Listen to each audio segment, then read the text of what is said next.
All that matters is if it works. That has to help. I mean, the front end helped. If the plastic wrap helped, that's gonna do something. I'm confident. Yeah, it's gonna do something, all right. It's gonna do something. So we're taking a little break from the Eroy content at the beginning of this video.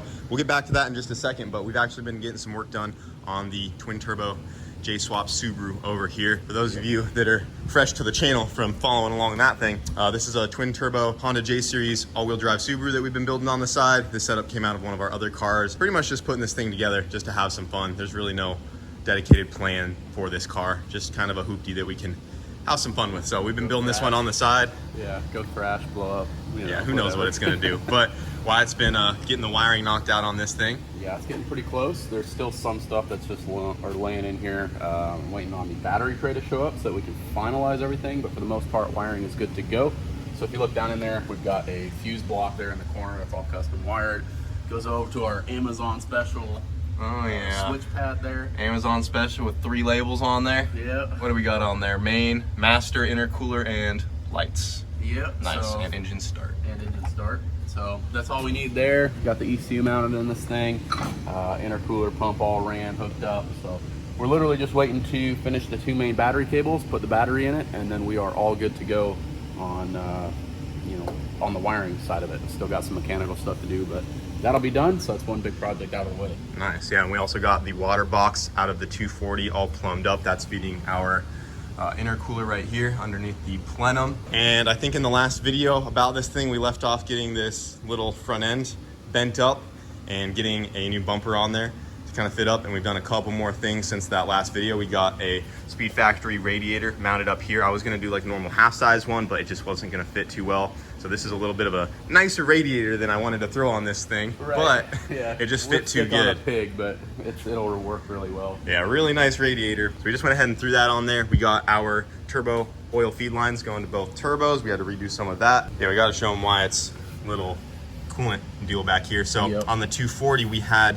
these 2 fittings on the back wide together, and then they went to a bigger AN line, and then we had a fill cap on the radiator because the radiator was up really high. With this radiator being down low, we have no good way to fill it. Well, I made some modifications back here, so we actually just have 2 straight AN fittings going to this aluminum tube, and we can fill it right here. Yep. So that is now the highest point of the coolant system. One other thing we need to get done up here is get an alternator bracket and get an alternator mounted, because we don't have that on there yet. We have no belt up here running off that main pulley, but we do have one of those on the way. We're thinking we're gonna mount that alternator down here somewhere, but we'll get to that. And we're also just about to finish up the fuel system here. Yeah, so thanks to our friends at Aeromotive, we got a completely decked out fuel system for this thing. It's definitely way too nice for this car, but we've got their nice A1000 regulator here. We did all new lines for that stuff. The old fuel line setup was pretty janky on the 240. How it never caught on fire, I don't know. But we got that all dialed in thanks to them. And then we also got a really cool other part from them that's gonna completely finish off this build. And it's a little too nice for this car. Out of all the cars to get this nice piece, surprised it's going to this hoopty, but we can say the fuel system should be solid on this thing. Yeah, it's gonna have no lack of fuel. We'll put it that way. So if you guys look right over here, we have ourselves a complete drop-in ready unit from Aeromotive. This is a pre-assembled fuel cell with an inline brushless pump ready to go. So you don't have to... It's in tank. Did I say inline? In-tank pump. I'm just so used to saying inline because we're always mounting inline fuel pumps off the back sump of our fuel cells, but with this one, we don't have to do that. So this is similar to like how your stock fuel pump would be in your car. It is in there, ready to go, and this is a brushless 3.5 gallon a minute pump, and this thing is capable of well over 1,000 horsepower if we really need to crank this thing that far on E85. So it's really nice because you just drop it in, you don't got to worry about mounting the pump or anything like that. It's just a nice and simple all-in-one unit, and these perform really great. What's cool about this fuel pump is that the speed on it is variable, so you don't have to have it full tilt all the time, and it's also brushless, like I said, so it's going to be a lot quieter than a lot of the pumps that are out there. I know I've heard a lot of really loud fuel pumps on cars that, you know, the pump's pretty much louder than the exhaust. The one on the hatch is really freaking loud. You get in the car and all you hear is the whole time you're driving the car, and that's also because it's in line right underneath me in the exhaust tunnel. We set this one up to go off of our throttle so that when we see like over 60% throttle, then it's gonna go to 100% on the pump here. But anything under that, when we're just driving it around or idling, it's not gonna be full tilt, which will help with the longevity of the fuel pump and, you know, just not be unnecessary voltage being drawn from the car. So we're gonna go ahead and get this thing thrown into the back of the Subaru. We already got our lines ran. We just gotta slap this thing in, pop our lines on, and plug everything in. And we should be just about ready to fire this thing up. So. Yep, it's good to go. Yeah. Let's throw it in there. All right, guys, we got the new Aeromotive fuel cell all installed. Came out freaking awesome, going right into the filter right there. Got all of our lines ran. Everything is wired up and ready to go. And we are about to test it out right now. We got some fuel in it as well, not to run it dry. You good over there? Yeah. Go ahead and prime this thing up. Oh yeah, she's working. Yeah. Thing's pretty quiet. You want to show them how it ramps up with the throttle? It's pretty Yeah. cool. Yeah, let's try that out. So it's all live right now to the computer. We only have about 3 seconds because it's just gonna prime, but as Wyatt hits the throttle blade, it will actually ramp up to the throttle position.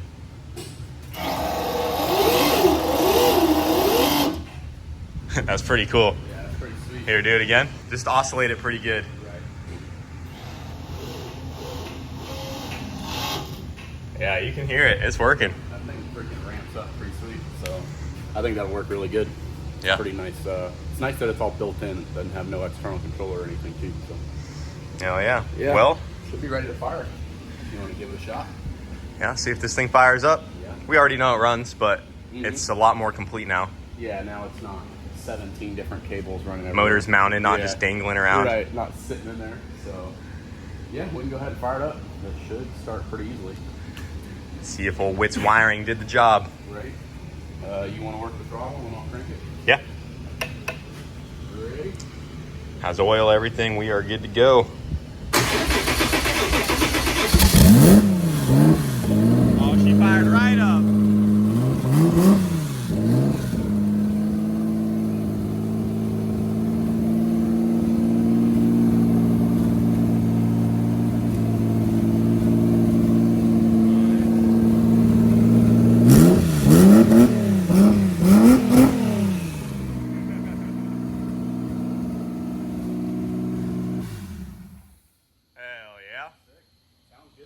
Yeah. Yeah, it's pretty close. There's a couple more wires we got to button up on this thing, and then it'll be ready to kind of go together. No more jump box, just waiting on a battery mount. And wiring's pretty much done. Some mechanical stuff to finish up on. We gotta get some water in it. The cooling system's done. Yep. We are gonna redo the steering column as well. Yeah, That needs to happen. Some suspension, and needs and brakes. brakes. Yeah, But it's brakes are a close. Big thing. Yeah, Yeah, right now it still doesn't stop. right. But it's getting there. Yep. Hopefully another month or so, and it'll be ready to go. It's cool to see the twin turbo J series setup living on. Right. Didn't throw it all away. Yeah, it's always looked super cool. So now we'll see if it'll actually do something other than a burnout. Yeah, be cool to see what this thing does all-wheel drive. Trying to launch at the track. I have no idea what this car is gonna do or what we're gonna end up taking it to, but it's pretty cool. Well, guys, we were filming some rollers in Eroy and we got pulled over. What we got here? It's a Tesla with the doors off of it. Are you guys? I saw he was recording. Are you testing the vehicle out, or what are you? Yeah, doing? we were just getting some road rollers of it. Is it? Are you making it? You building it for the track? Yeah, it is a track car, but it's still, other than the mirrors missing, it has everything else it should need to be road legal. What is this thing here? What's No. that? That's the charge port. Oh, gotcha. You have your license on you? Yeah. What's he recording for? YouTube or what? Yeah, just YouTube videos. Gotcha. All right. And is this your vehicle or? Yeah, is that's it- mine. Okay. All right, give me a moment. All right, you're good to go. Just listen. Next time, make sure you have mirrors and you're appropriately equipped to be on the road. Is there a reason why you guys didn't test this on a track? We normally do, but we were just out getting some rollers. The nearest track is an hour from us, so we were just. Where do you guys go to Orlando? We usually go to Bradenton. Oh, okay. We run it at a drag strip down there. What's to this really thing do it. running? In the quarter mile, it'll do an 8.8 second pass. Oh my lord! It's the second fastest Tesla that exists in the world. That is super fast. Yeah. So we're actually getting ready to take it. We're gonna do some more aerodynamic modifications to it and get it. Wow. Because right now it doesn't have its body on it, so that's why it looks all exposed see right that. here. Yeah. It normally doesn't look Yeah. like this. Yeah. Okay. So All right. Well, you guys have fun. We're all about having fun, but we want to make sure everyone's safe too. yep, I understand. All All right? Yep, thank All you, right, sir. Drive safely. Yeah, I was about to tell you if it starts raining, I gotta go because No. I don't want to get Yeah, electrocuted. no, we're good. All Cool. right, you guys have fun. Well, that cop ended up being really cool, let us go. No issues. I think he was really just more curious about the car since it is so outrageous looking. But, you know, technically Eroy does have everything it needs. It has a working horn, has headlights, taillights, turn signals. The only thing he said it was missing is a rear bumper and the mirrors, which is true. So if we actually wanted to make it completely road legal, we would have to put some sort of crash support on the back there and probably throw some mirrors on it. It'd be good to go, but like I've said in the past, it's no different than driving a Jeep Wrangler or something without the doors. Pretty much the same thing. All right, guys, so we got Eroy back over here and we're getting ready to make a couple more modifications to this thing. As you guys have been following along, you saw that we brought it back to the track with the front end back on the car. We were hoping the aerodynamics would have improved quite a bit to run an even better time. We did see some more mile an hour out there, but we were not able to better our ET in the quarter mile. And I'm sure as you guys saw near the end of that video, we actually started to wrap the cage here with some plastic when our boy James came through, and it actually picked up some mile an hour after we did that. So what that's telling us is that the turbulence that is being created after the air passes the front end here is getting up all into this, and the aerodynamics still aren't perfect because other gutted Teslas out there are still trapping faster than we are. So our aerodynamics are not as good as a factory Tesla Plaid. And we know we're definitely light enough, so we got to see if we can make this thing even more aerodynamic than just slapping the front end on. And we got some things we're going to test today. So we have thought about this, and we're trying to think how to do it simply but cheaply and effectively. So there's a lot of ways we could do this. I've seen all the comments. Everyone wants to see us have a full carbon fiber one-piece body on this thing. I'll tell you right now, that's not happening because that's going to be really expensive. And we've also looked into doing like aircraft fabric, like what they use on ultralight airplanes to wrap their wings. I've actually had a couple people reach out to us that are experienced in it, and they've offered to come help us wrap this thing with that sort of aircraft fabric, which is an option we might try in the future. But right now, this is what we came up with because it's going to be cheap and effective, hopefully. We're going to find out if it's going to be effective. And before we really get into it, we're going to start right here. This is the testing phase and mock-up. So I went and bought some 4x8 sheets of cardboard, and we are going to enclose Eroy here.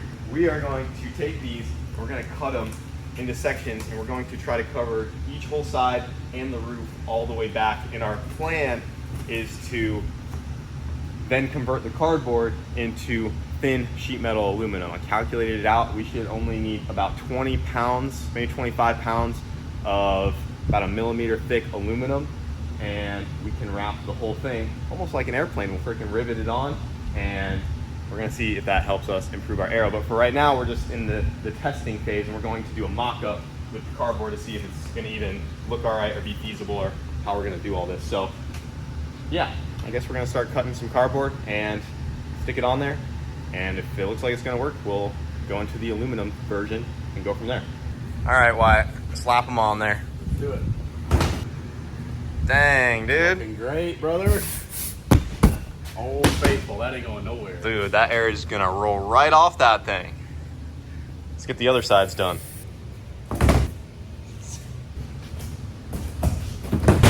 That ain't going nowhere. Solid, dude. What a unit. Look at that, boys. Eroy is completely enclosed. Aerodynamic mods. Looks great. You know, it might not be the most beautiful thing, but will it function? That is what we're gonna find out. Yes, it'll do great. It So, is bound for success. this is gonna be the next step. I don't wanna go too crazy with it, and the aluminum sheets are only $100 for a 4x8. So we can do this for about 300 bucks, rivet on some aluminum panels, and go from there and try that. We can seal up all these gaps right here. And I just think it's a good next step until we try maybe the aircraft vinyl, or who knows what else we're gonna do. But all I know is molding a full one-piece carbon fiber Tesla body just ain't in the budget right now. So we got, you know, $5 cardboard sheets to test our theory. It looks like it should cover most of the car, and now we just gotta make it aluminum. Yeah. And then we'll bring it back to the track and see if that helps. But before we even make it aluminum, we're going to do something just to make sure that our aero mods here will actually help improve the drag on the car. Extensive testing. We're gonna put it through some extensive testing, because here at Boosted Boys we have our own custom in-house wind tunnel.